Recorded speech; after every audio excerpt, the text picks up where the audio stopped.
The thrill of being at the Abbey San Encino is only heightened by its beauty, history, and artistic relevance.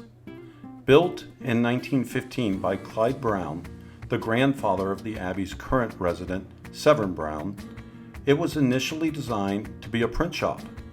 In fact, it has a gorgeous stained glass window that Clyde commissioned of Judson Studios in Los Angeles, depicting a printer with the inscription, "In Time of Fadres Old," which is from Chaucer's Canterbury Tales.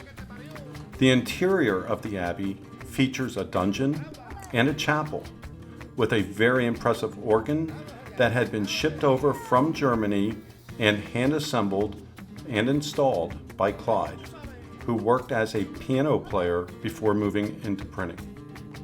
Over the years, the chapel has been host to many weddings, and Clyde often played the chapel's organ at these celebrations.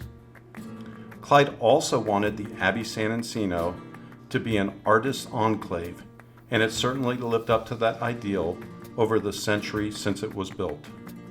After Clyde's passing, his youngest son, Jack, who is also the father to Severin, Jackson, and their two sisters, Burbie and Gracie, closed down the print shop and enlisted into the military service, being stationed in Germany and writing for the Stars and Stripes, while also playing in a ragtime band. As you can see, musicality emerges again. In the early 1950s, the Jack Brown family moved back to the Abbey San Encino, where his younger children spent their early years, and musicians flocked over for jams. The family decided to relocate to Highland Park while the children were in their teens, but as the teens turned into young adults, they returned to their ancestral home, the Abbey San Encino. First Jackson, who perhaps helped the Abbey San Encino gain in notoriety by use of his photographs of himself at the Abbey as artwork for his second album, For Every Man, where it reflected a peaceful, idyllic setting for thought and musical inspiration. Much of that music for the album was, in fact, written at the Abbey San Encino.